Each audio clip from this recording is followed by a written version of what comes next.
Attention please. This uploading is only for educational purpose. No intention to infringe copyrights. Learning English with subtitles GPITRAL. Follow us.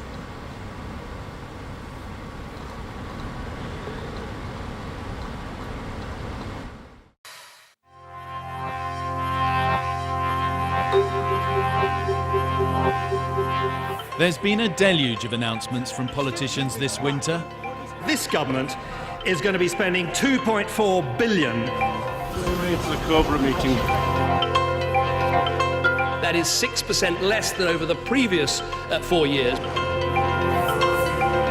We will work to defend both town and country.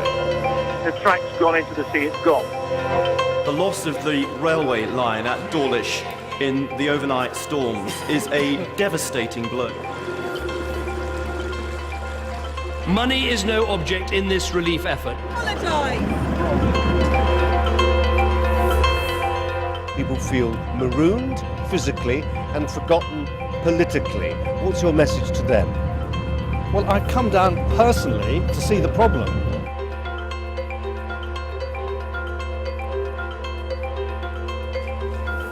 But the issues facing Britain are complicated and contentious.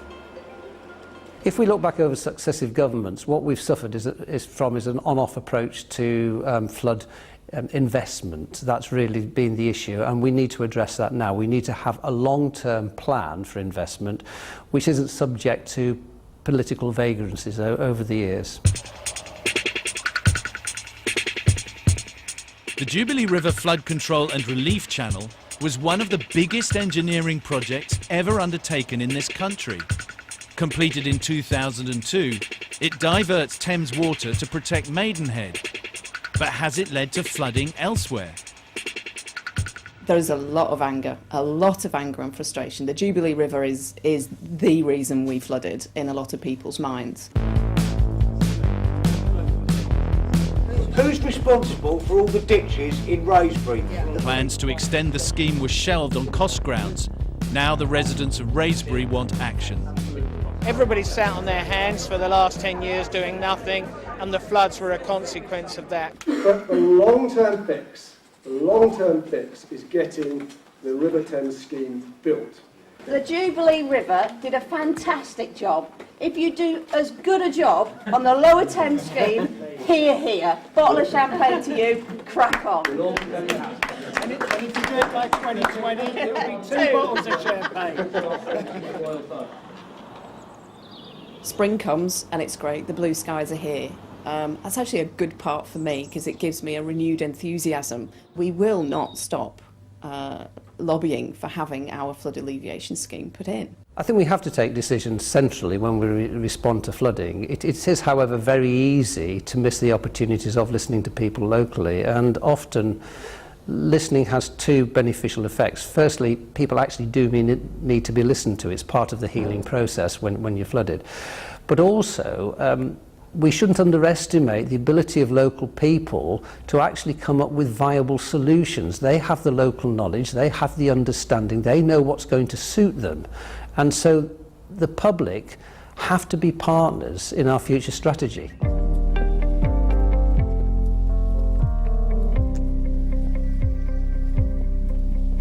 In Hemsby, they've been trying to raise the money themselves to protect their homes against the sea.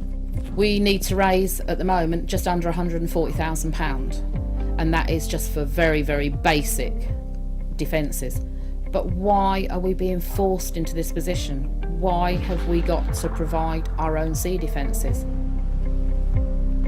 The most they could afford to protect them from the sea was this row of gabions, bags filled with rock. Sea defences are incredibly expensive to build. We're talking about something like £10,000 per metre of sea defence. So looking at this area here, £140,000 will give you something like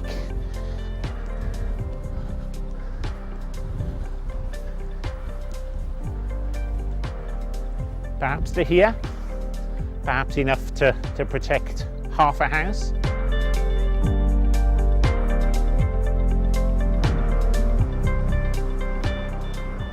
Would you buy a house up there? I wouldn't, no. There are many parts of the coast that have been eroding over the years, particularly further north from here. And yeah, if you build close to the coast, then there's a real risk that that area will be eroded at some point in the future. The people who live down here, everybody has bought their home. They can't afford to buy another home. We can't move on. We're all too old to get a mortgage, so where do we go? What do we do? The council say, well, we'll give you temporary accommodation. Well, that's fine for a week, but where do we go after that? We don't know where to go. There's a lot of people say when our houses go, then we'll go with them. But the stark economic fact is that in some areas, the homes that are so precious to their owners will cost too much to save. Within the shoreline management plan, there are policy options set out for managing coastal erosion risks over the first 20 years of the life of the plan, and then right up to 100 years and indeed beyond. So there is community engagement and community support for those long-term actions, but we're not under current funding arrangements able to protect the whole of the coastline, and never will be. Not much left to show for somebody's house, is there? But if anyone has made a decision about Hemsby, Angela and her neighbours are still waiting to be told. When we ask when they're going to hold the line, they won't answer us, and nobody can give us an answer. At Borough Bridge, they had been expecting a visit from the Environment Secretary. He never turned up. The Somerset Levels is now a disaster area. People here say it's because the Environment Agency has neglected to dredge the rivers. Moorland's gone, as I'm sure you're aware. At least it's nice to see this time you've actually got parallels on. On the Somerset Levels, the local people want answers too. We've had this for too long now. We've had this for 5 weeks. Moorland has now had it for the same time. The Environmental Agency do too little too late. Locals were telling them the water's rising again, switch the pumps on. All of us think you just flooded us because you don't want to flood somewhere else. We all saw the Van Heck pumps come here. The whole village, the sigh of relief was immense. These low-lying areas are naturally prone to flooding, but for centuries man-made drainage systems have made it possible to farm the land. Locals say the Environment Agency deliberately reduced dredging to maintain floodplains for wildlife. We believe, certainly as farmers, that the pendulum has swung to turning watercourses into wildlife havens and ignored the whole purpose of waterways, which is to get water, when it falls in vast quantities, out to sea pretty quickly. I'm heading for our 10th tee, which is where the sign is over there. Graham Holloway's Somerset golf course is still under 3 feet of water, and the future of his business is at risk. The tee's gone, the fairway's gone, and the green will have gone. We're looking at £30,000 to £40,000 to put this right. We can't get really any answer. The Environment Agency, no one in authority has been out to see us. He believes that the water is being held artificially high in order to clear floodwater from places like Moorland. I was having to pump for an hour, and then I rested for an hour and set my alarm and woke up an hour later and pumped again. And it was touch and go whether we could defend the infrastructure, which if that had gone underwater, it would have closed the clubhouse. To do this or let it flood? Graham and his workers spent weeks battling to build a dam to protect his generators. You can't imagine, can you, when you see it so peaceful and tranquil now, that when the wind's really blowing hard, it's 2 feet high. I think you've done a great job. I don't think we can do any more, to be honest. No, we should be cutting golf fairways now. We shouldn't be dam building like this. Graham is bringing the mowers back, hoping to start work on the bits of the course that aren't underwater.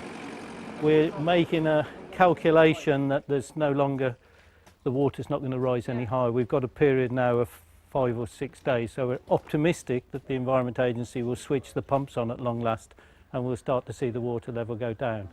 I'm very angry. I'm very angry that last year we were told it was a 100-year flood, and it's much worse this year. I'm very angry when the Environment Agency tell us we are not important. And when I tell them there's 20 jobs, at least 20 jobs here at stake, there's a silence on the other end of the phone. The government has announced a £20 million flood management plan for the Somerset levels, but a tidal barrage scheme for the River Parrett will cost £30 million alone. It shouldn't be from one government to another. It should be set in stone for 20, 30, 40, 50 years or even further. And if global warming is going to get worse, then more brain power should be applied to sorting out the problem. We need to continue a long-term investment in flood defence works, but we also need to recognise that we can't possibly hope to defend every community from flooding, so we need to look at how we make those communities much more resilient.